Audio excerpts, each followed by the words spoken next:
Alô você, estamos aqui novamente para mais uma entrevista sobre o assunto Revolução de 1932.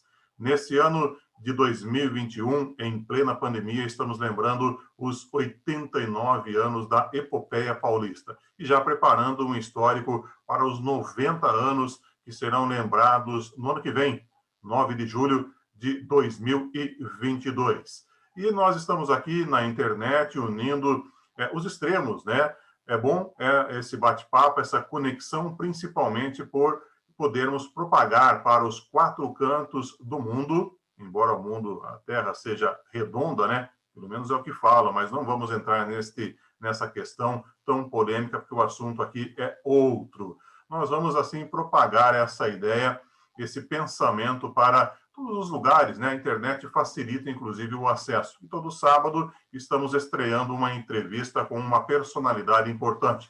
Professores, pesquisadores, historiadores, curiosos sobre a Revolução de 1932. Hoje o nosso entrevistado é uma pessoa que tem uma bagagem, aí para falar para você, de uma bagagem bem pesada. É o Ricardo Della Rosa, que está inclusive já na ponta da linha de Piracicaba para a capital paulista, São Paulo. Nós vamos conversar com o Ricardo Della Rosa.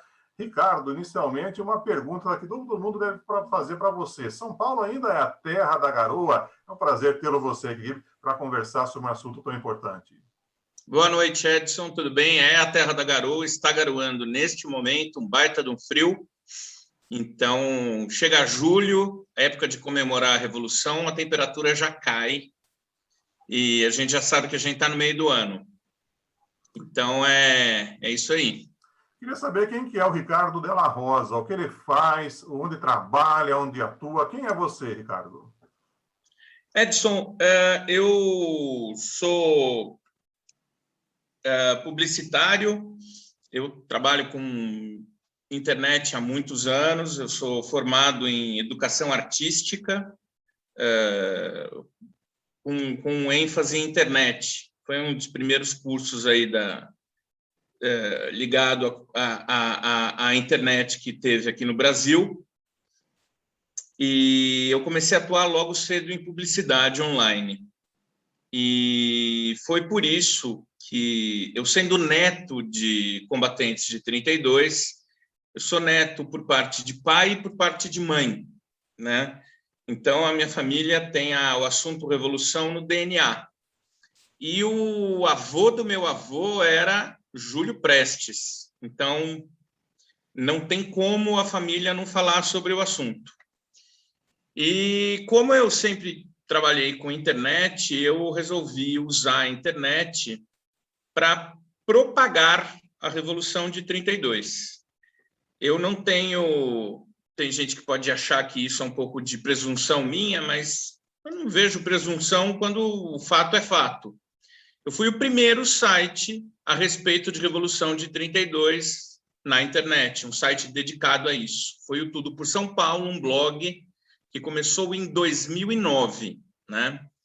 A gente, dedicado à Revolução de 32, a gente não tinha muita coisa, não. Para falar a verdade, não tinha nada. A gente tinha uns sites muito bons, mas eu comecei a trabalhar com apenas Revolução de 32, porque eu já tinha aí um material histórico guardado. Eu recebi muitas coisas dos meus avós, das minhas tias, e eu queria divulgar isso pela internet. A gente tem que lembrar que, nesta época, não havia redes sociais, não havia Facebook, não havia Instagram. O que tinha de novidade eram os blogs, e eu montei um blog. E como foi o primeiro blog, e por algum tempo ele foi o único, eu era o único assunto disponível para a imprensa daqui de São Paulo. Então, eu acabei fornecendo aí muitas matérias para as emissoras de TV, para os jornais, né? Isso foi bom na época, porque deu para o blog uma notoriedade assim interessante. Eu comecei a atingir bastante gente.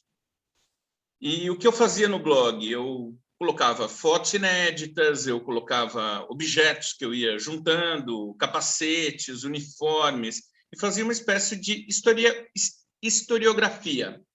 A minha formação, como eu te disse, não é de historiador. né?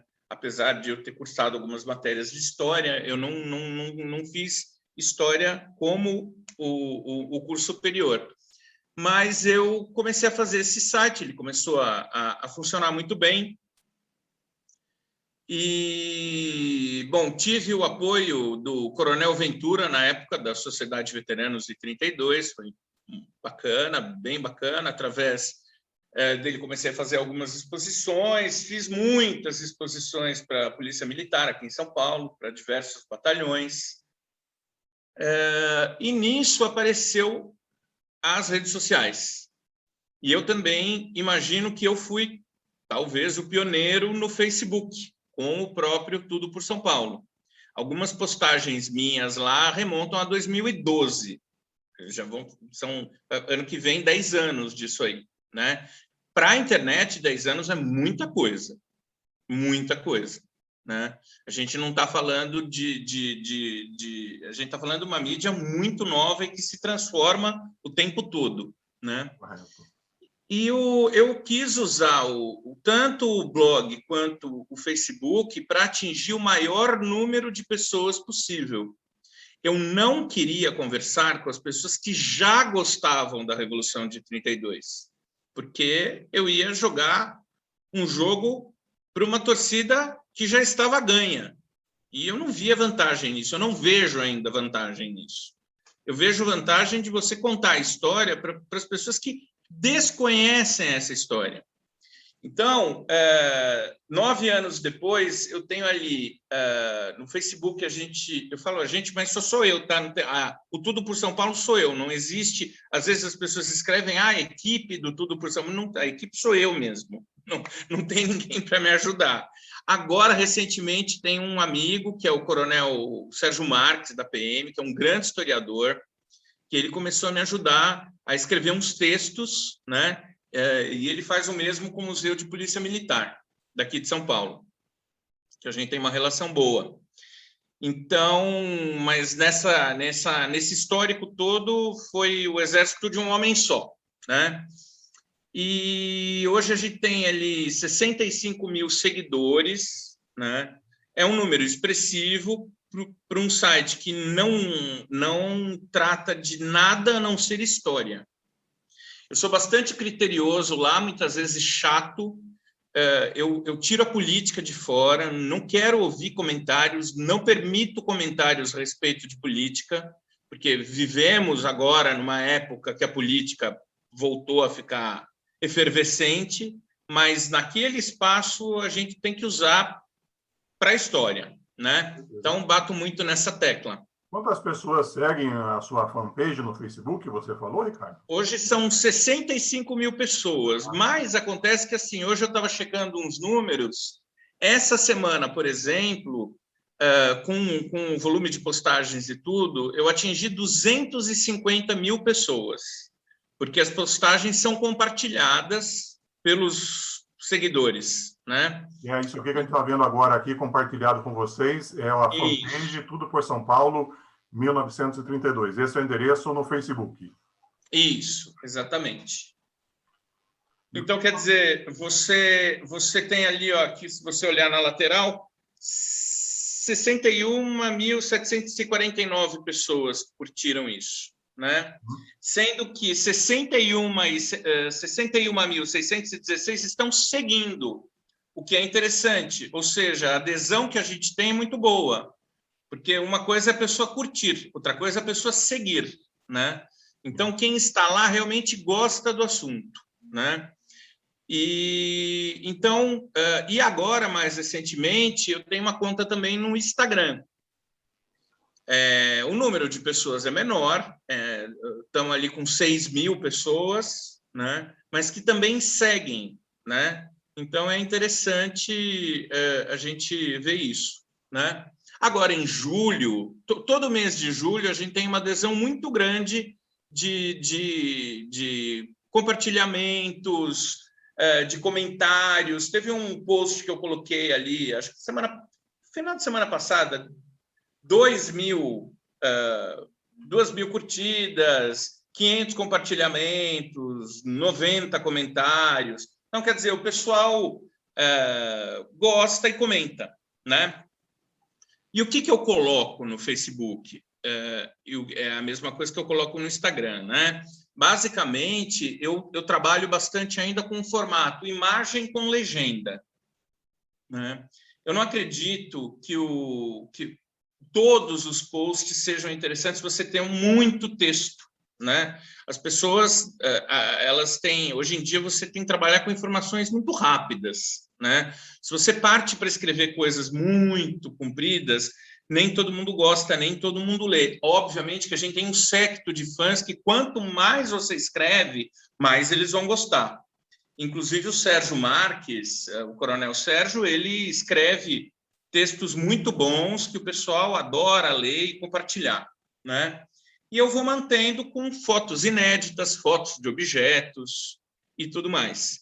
Então, assim, Fala, Ricardo, são fotos inéditas do quê? Seriam fotos que ainda não saíram em jornais ou fotos que você tira de peças? O que seria esse ineditismo? Não, então, quando eu falo inéditas, eu falo algumas fotos inéditas no seguinte sentido: fotos de objetos, com certeza são inéditas, são fotos minhas, né? Em geral, ou fui eu que fui na coleção, tirei foto, ou tirei foto de um objeto que eu tenho, ou consegui autorização do dono do objeto, tirei foto. É um tipo de foto. Porém, existem fotos de época inéditas, porque existem álbuns, inúmeros álbuns de fotos e fotos avulsas, de familiares e tudo mais. E a outra coisa bacana que eu consigo com o Facebook, as pessoas me mandam muitas fotos dos seus familiares em 32. Então, é a primeira vez que aquela foto está sendo publicada ali. Uma coisa, Edson, que acontece, que às vezes as pessoas ficam um pouco confusas. As fotos em 32, elas eram muito reproduzidas, porque você tinha um lambe-lambe, que era o fotógrafo que ia com a máquina fotográfica, com tripé e tal, para fazer a foto lá na frente de batalha, tá? E esses fotógrafos tinham um equipamento que eles tiravam foto de um batalhão, de um grupo de amigos, tal. Ele vendia essas fotos. Essas fotos eram impressas, vendidas. Então, ele tirava ali 5 cópias, 10 cópias e vendia para cada um como souvenir, certo? É o lambe-lambe, né? Então, às vezes, a pessoa tem uma foto, sei lá, em Ourinhos, e de repente essa mesma foto aparece em Itapira. Por quê? Porque tiraram mais de uma cópia da mesma foto.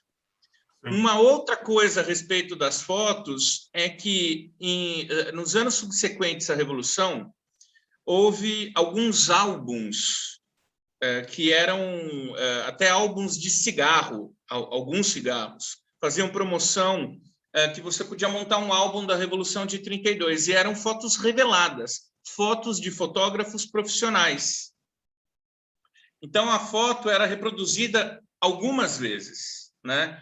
Então, e são papéis de época, né? Mas você tem mais de uma foto impressa do mesmo assunto, né? Então, aonde você consegue fotos inéditas, realmente, são com familiares. São as fotos mais difíceis, né? Então, o familiar eu vou falar dos meus avós, por exemplo. Eu tenho algumas fotos do meu avô, que é um pouco no começo da Revolução, que dá para ver que ele não está fardado inteiro ainda, que ele está com o começo Depois, no final, mais para frente da Revolução, ele já está armado, fardado, armado de fuzil, fardado e com... Esse é outro avô, né? Mas está aqui, ó, você vê, ele está com farda, fuzil, ele é o da direita, de óculos. Esse, não, mais para a direita. O último, este, Manuel Maia Neto, o pai da minha mãe, tá? Então, você vê que ele está com um uniforme CAC já, ele está armado com um fuzil Mauser 98, ele está com uma cartucheira com um revólver, que, pelo que parece, aí pode ser um 32, né? E está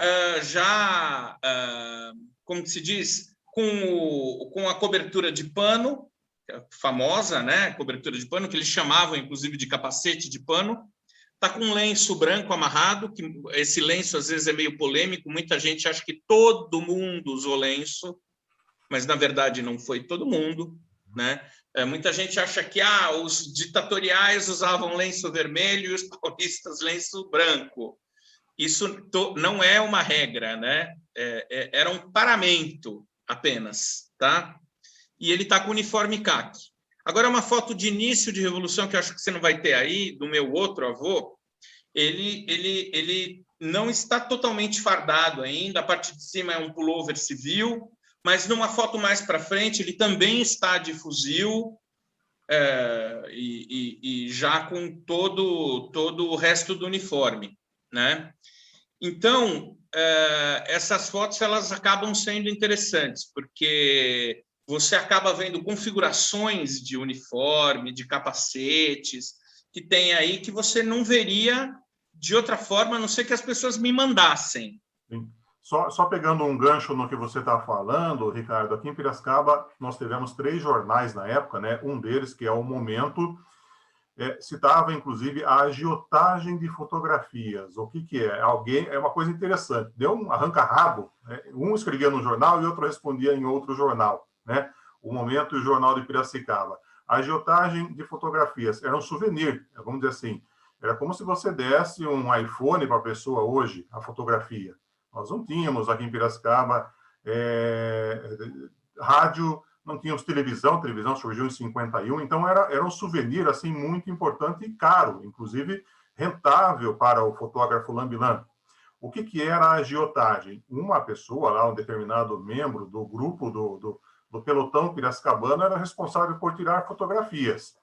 E ele comprava do lambi-lambi e revendia para os colegas com uma agiotagem. O problema é que isso aí chegou à tona que ele estava usando dinheiro arrecadado no município. Deu o maior arranca-rabo, falar para você. Só quem tem acesso ao jornal da época vê o quanto foi, porque era crime, ainda hoje é crime, né? Agiotagem, ganhar juros, ter juros, né? Ganhar em cima de ainda mais usando dinheiro público, né?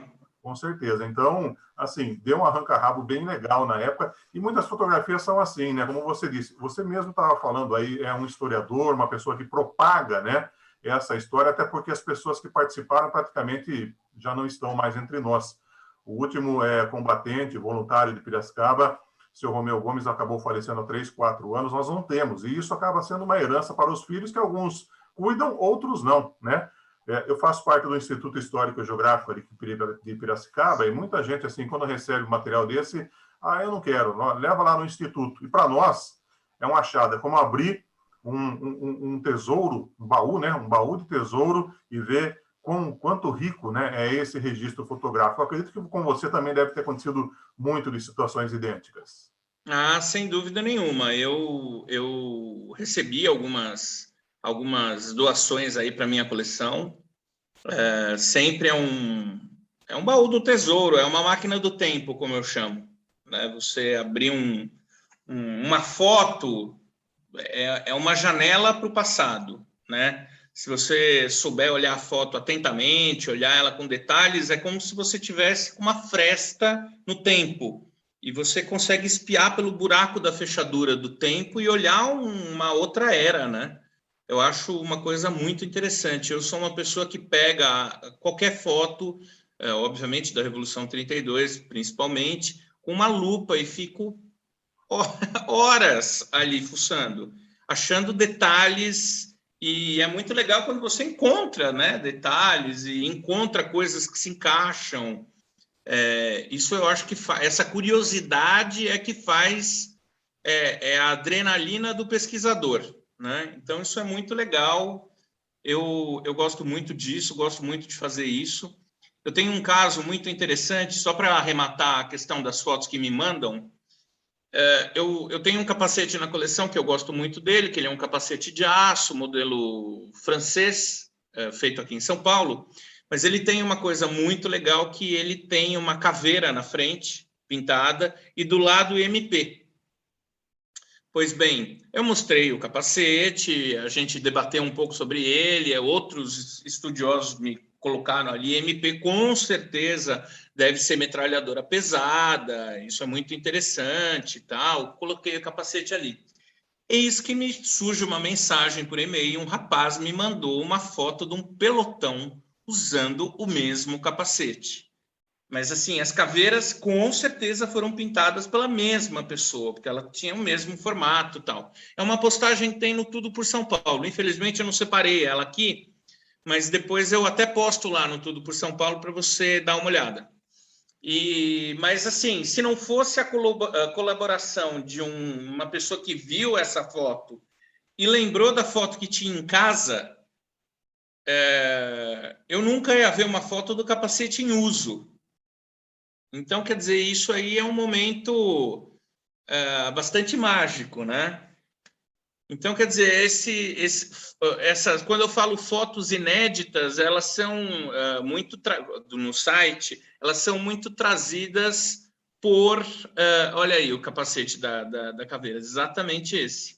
Você vê, é um capacete de aço que tem essa decoração, né, que é a caveira pintada, e do lado MP. E você vê o tipo de desenho, como foi feito tal, e a pessoa lembrou disso e me mandou desse pelotão aí. Eu posso dizer que eu conheço, até é a minha formação, né? Eu procurei se este capacete da foto, este meu capacete, estava na foto, exatamente ele. Não está. Mas, com certeza, eu posso afirmar com quase 100% de certeza que quem pintou os da foto também pintou o que está comigo. Então, quer dizer, esse é o tipo de informação que é um quebra-cabeça histórico dos mais legais, né? E a caveira seria o quê? Você chegou a algum consenso? É para matar mesmo? É o sanguinário? Não, é o símbolo... a caveira é um símbolo militar usado há milênios, né? Inclusive, nessa mesma época aí da Revolução de 32, ela era usada lá na Alemanha pelas tropas Freikorps, que eram as tropas livres, né? Da bagunça que estava a Alemanha após a Primeira Guerra, né?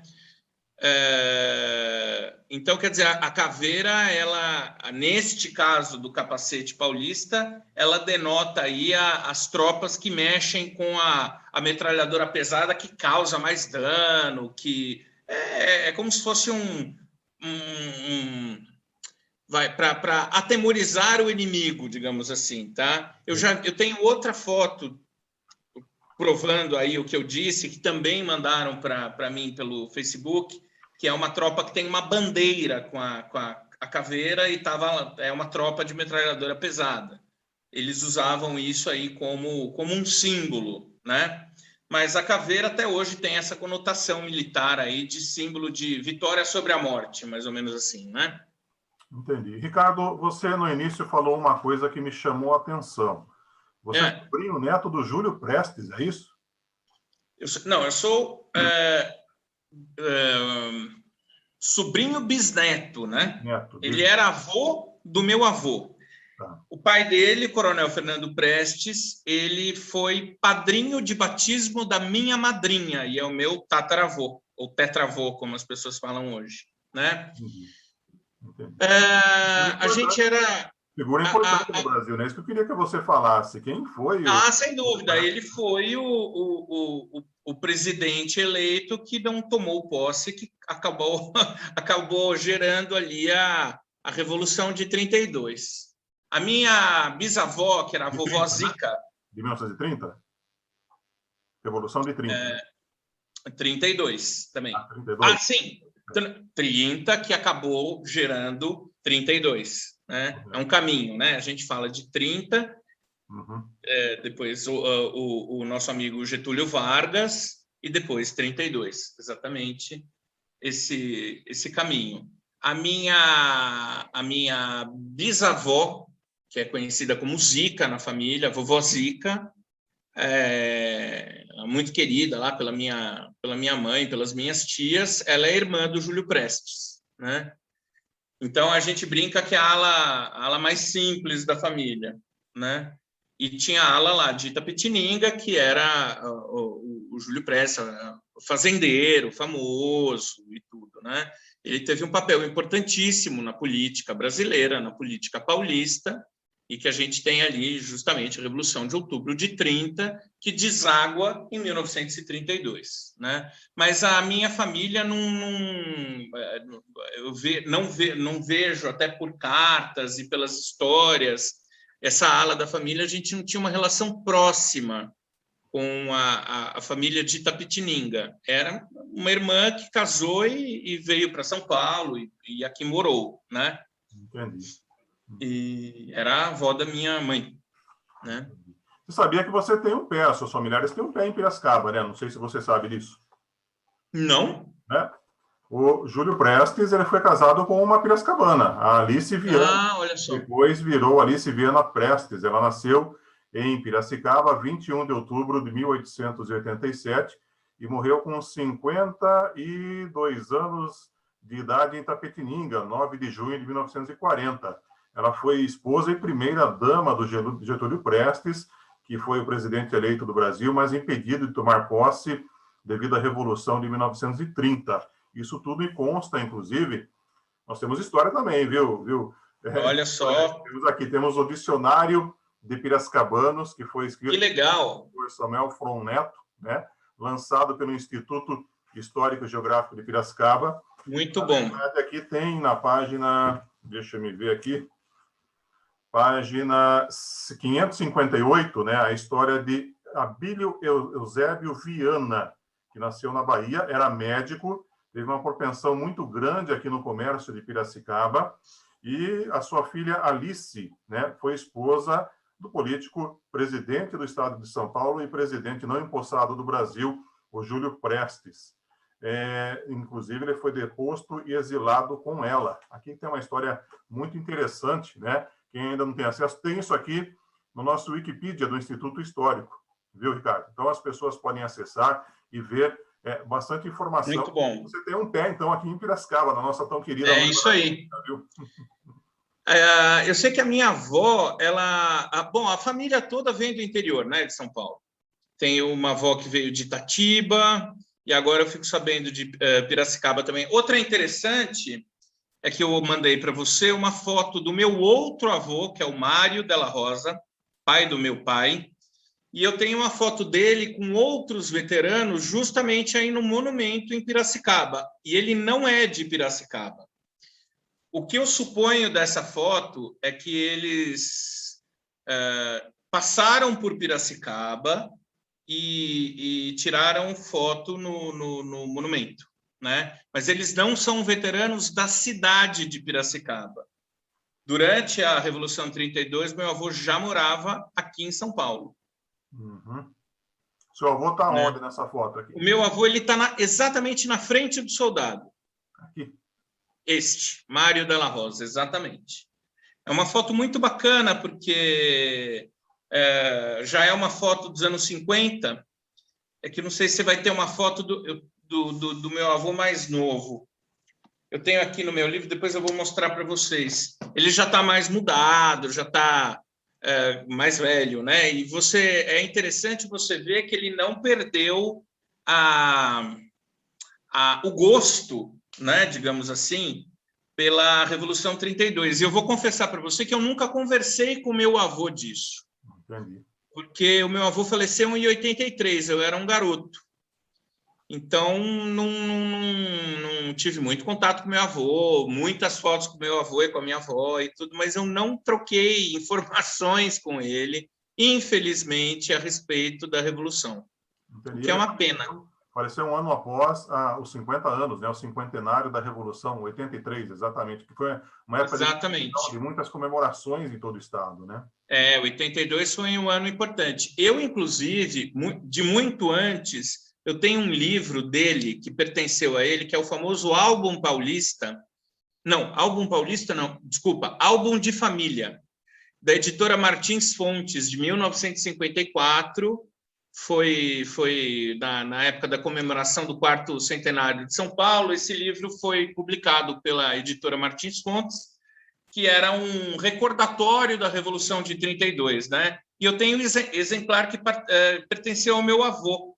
Então é interessante, tem o nome dele lá, Mário Della Rosa e tudo. Então isso é eu acho que esse tipo de coisa deixa bastante claro que o quanto ele prezava por isso.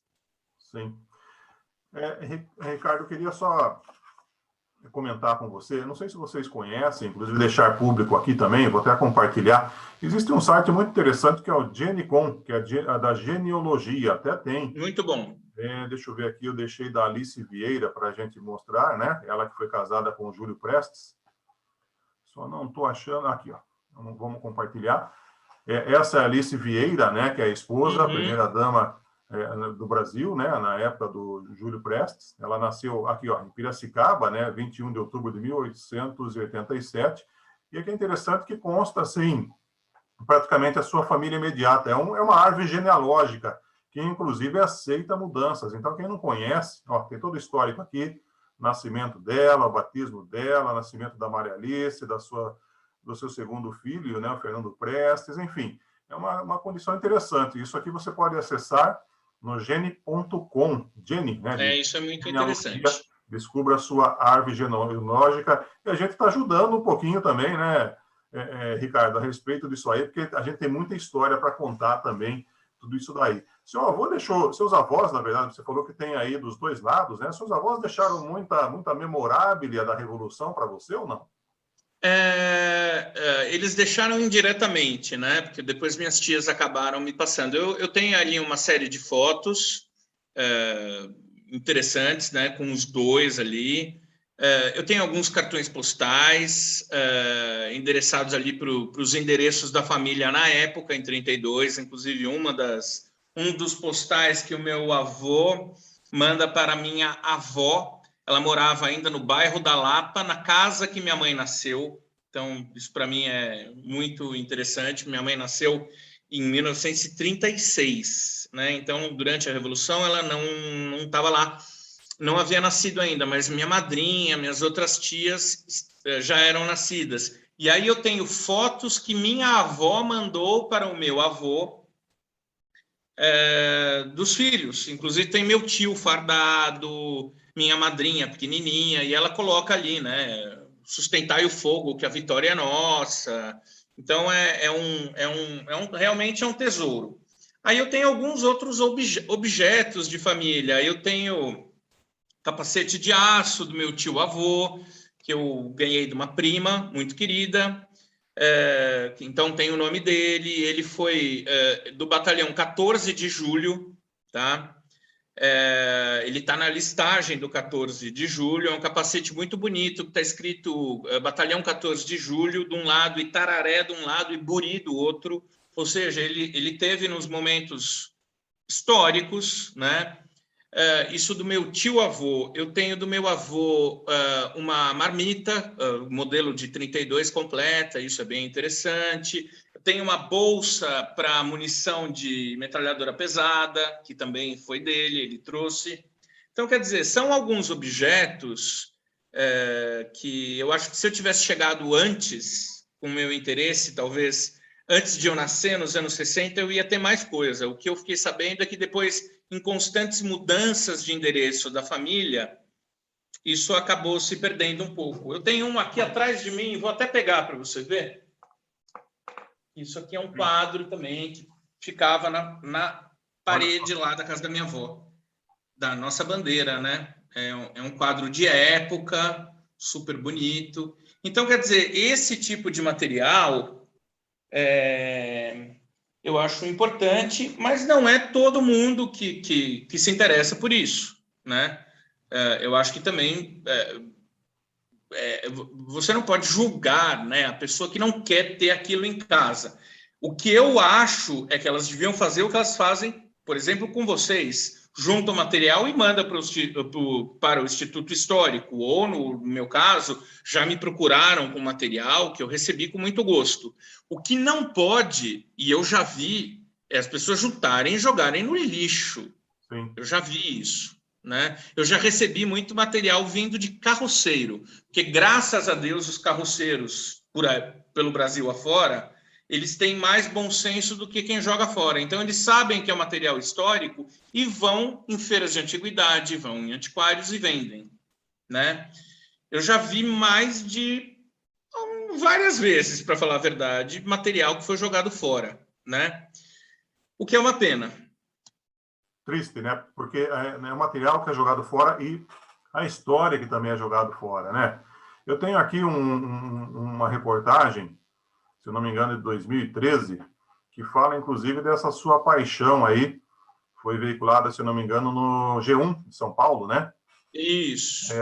Você tem vários capacetes aqui, né? Você tem quantos itens guardados em sua residência, no seu local aí de acervo, Ricardo?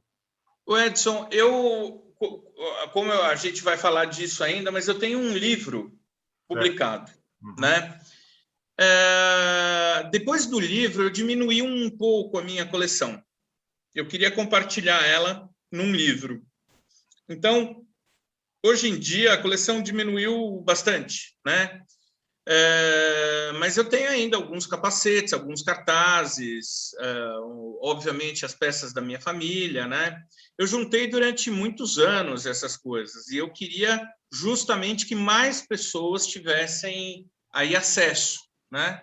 E eu acho que foi através do livro que eu consegui, além da minha coleção, compartilhar algumas outras coleções particulares que eu já conhecia com amigos, e até a coleção do Museu de Polícia Militar daqui de São Paulo, que tem um acervo absolutamente fantástico da Revolução 32, eu consegui fotografar esse material, fazer uma historiografia um pouquinho de cada coisa e explicar um pouco da Revolução através desses objetos, das fotos e dos documentos, né? Então, foi esse o desafio no livro. O livro eu lancei por uma editora que chama Editora Panda Books. E o interessante da editora, ela é de um escritor que eu gosto muito, que é o Marcelo Duarte, que ele é o autor do Guia dos Curiosos, você já deve ter ouvido falar. E ele tem um trabalho excelente, né? E como vocês estão vendo aí, o livro ele traz justamente assim um mix de fotos de época com fotos de objetos, e eu vou contando a história da Revolução através deste material. Então, olha os capacetes aí, tem vários deles. A minha ideia no livro era fazer um livro que funcionasse para quem não conhece a Revolução de 32, com um texto bem jornalístico, bem direto, né? Porque os textos da Revolução de 32, alguns são muito complicados de você ler, né? Mas porque os livros daquela época, até a ortografia, a gramática eram bem diferentes. Então, você não tem você entrega um livro desse para uma pessoa mais jovem hoje, o interesse é zero, né? Então, eu quis fazer um texto que as pessoas gostassem aí de ler e fosse fácil, né? Pelo menos para dar aquela primeira faísca, para a pessoa começar a gostar do assunto. E para os fãs, eu digo fãs, mas para os historiadores, para os aficionados da Revolução de 32, que já conhecem a história, muito bem conhecida, eu quis trazer imagens inéditas e objetos que provavelmente eles não veriam em outro lugar, né? Para isso, eu contei com a colaboração de alguns amigos que me cederam livre acesso às coleções particulares, porque tem muita peça da Revolução 32, Edson, tem uma só, não tem duas, tem uma só. A pessoa fez aquilo ali, é um copo, é um prato que está ali uma inscrição, não tem dois daquilo, né? Então, eu acho que tem algumas peças-chave, assim, né? Então, o livro é recheado dessas coisas. Eu acho que quem gosta da Revolução vai gostar do livro. Como você disse, o livro ele tem duas versões. A versão que é o livro capa dura, que é este livro aqui, né? Você vê, ele tem um formato bacana, ele é todo ilustrado, como você estava mostrando, e tem uma outra versão dele, que é exatamente essa, mas que vem uma coleçãozinha de facsímiles de época, com cartões postais, com cartazes. Então, quer dizer, você pega um pouco na história, né? Então, quer dizer, eu acho que você encontra essas duas versões tanto no site da Panda Books, que é pandabooks.com.br, quanto na Amazon, que muita gente gosta de comprar na Amazon com BR, tá aí, olha que legal. Você vê, eu vou até dar aqui falar o preço, tá uma promoção da Amazon, tá, se não me engano, é que você está com esse na frente aí, mas acho que são R$ 58. Aí, ó, R$ 58,78. 35%. Com frete grátis ainda. Olha só. Já vou adquirir viu? Eu vou dizer o seguinte, assim, é óbvio que fui eu que fiz o livro, mas eu acho que um livro recheado de fotos e tudo por menos de R$60 hoje em dia, capa dura, inteiro colorido, vale bem a pena, né? Porque tem muita gente que gosta do assunto e às vezes não vai. Olha que riqueza o detalhe. Você está num lugar que essa tropa aí, ela é uma tropa que é a bateria de morteiros da Guarda Civil de São Paulo. Então, eles estão no pátio da Guarda Civil, uniformizados. Então, você tem ali eles com a cobertura de pano em cima. Não dá para ver tão de perto, mas é o distintivo da Guarda Civil no centro da cobertura. Você tem o uniforme caqui que eles usavam, né? Paramentados, todos armados com uma arma portátil, né? Um revólver, né? Com cartucheira, com bornal, com tudo, né? Perneiras. Aí você vai embaixo, olha só, você vê a bombarda Major Marcelino, que é fantástica. O museu daqui da Polícia Militar tem esse instrumento aqui à esquerda, né? A bombarda, o cano da bombarda. Você tem um fuzil metralhadora logo do lado, no chão. Você tem as bases da bombarda, são esses quadrados pesados de metal. Você tem os sacos de munição, que vai o morteiro, né, que é o morteiro Major Marcelino, que foi dado ali o nome em homenagem à história lá do 23 de julho, quando morreu o coronel Salgado. Uhum. E ele também morreu, né? Então virou o nome Major Marcelino. Mas olha que fantástica essa foto. Olha o cano das FMs aí, aqui embaixo, né? Você vê, eles estão prontos para embarcar, para ir para frente de combate. Essa foto é muito linda, né? E o livro tem várias fotos assim, né? Que você vê cantil, você vê aqui, olha só que interessante, esse que você está, se você descer até a cintura dele, você vê o cinto, que é o cinto NA já, né? Com a fivela de metal. Quer dizer, eles estão usando tudo, pá. No outro aqui dá para ver direitinho a pá da esquerda dele, dá para ver o cabo da pá. Eles estão, assim, essa foto, para quem gosta de material militar, só essa foto da capa do livro aí, ela já vale o ingresso. Com certeza. E o livro tem um monte de foto assim, né? Então, é o que eu digo, que eu acho que falta um pouco, as pessoas, elas além de se interessarem, sabe, Edson, pelo assunto, eu acho que todo mundo que gosta disso aí tem que se aprofundar um pouco, né? Existe muito material, muita bibliografia boa, de época, muito livro que foi lançado agora, nosso amigo Eric, você também entrevistou ele, de Itapira, lançou um livro que é O Inverno Escarlate, que é um livro maravilhoso. Vocês têm livros aí sobre a história de Piracicaba, quer dizer, eu sou muito a favor das pessoas darem mais atenção para a história do que para qualquer outra coisa, né? A gente vê por aí muitas solenidades, muita coisa eu acho bom, eu acho interessante a gente ter esse espírito cívico, mas eu também acho muito interessante as pessoas cavarem mais a história, sabe? Lerem mais um pouco e tem muito material bacana, né? Você é um que eu sei que promove muito isso na região, que é uma coisa que eu acho importante, é você reunir no 9 de julho as pessoas ao redor do monumento, fazer ali uma solenidade. Nessa data é super importante, né? Eu acho isso, eu conheço quem faz isso em Jaú, que é o professor Marcos Carmo, e tantas outras cidades, são pessoas como você que mantêm isso vivo, porque senão fica só um monumento. Como nós, hein? Não só como eu, como nós. Como nós, mas, sabe, não é só um monumento e não é só a entrega da medalha, é muito mais que isso, né? Então, esse ano teve a pandemia, ano passado também, mas assim, eu fui depois passar o 9 de julho com a minha esposa em Jaú, gostaria de ir para Piracicaba o 9 de julho, para mim vai ser uma emoção muito grande estar no monumento que o meu avô esteve, né? Já fiz essa viagem, mas não no 9 de julho, então você pode me convidar aí para um 9 de julho futuro, e eu vou gostar muito de estar aí. Eu acho que é importante as pessoas fazerem isso, mas eu acho também importante elas buscarem mais conhecimento nos livros.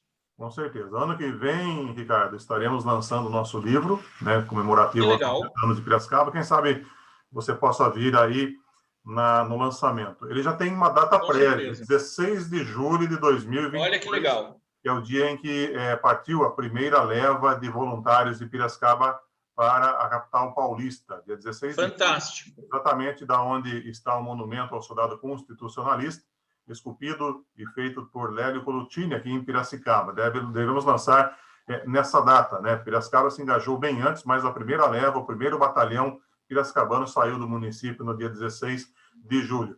Ricardo, queria que você deixasse aí as suas redes sociais, Instagram, onde as pessoas podem encontrar você, e depois a gente volta a repetir aí o endereço do livro. Tá bom, eu tenho o Facebook, é o Tudo por São Paulo, né, 1932, só você procurar lá no Facebook. O Instagram é @tpsp1932, né? O Instagram tem uma linguagem própria ali, os endereços próprios, então é @tpsp, de Tudo por São Paulo, 1932.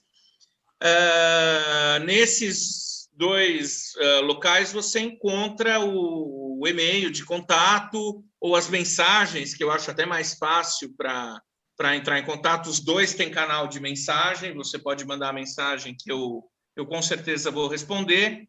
E para o livro, eu acho que tem várias livrarias. Eu costumo indicar a Amazon, que tem um serviço de entrega rápido, né, para todo o Brasil, e o próprio site da Panda Books, que é o pandabooks.com.br. Você também encontra o livro, ambos estão aí com uma promoção, vale a pena, e tem essas duas versões, né? O livro e os facsímiles.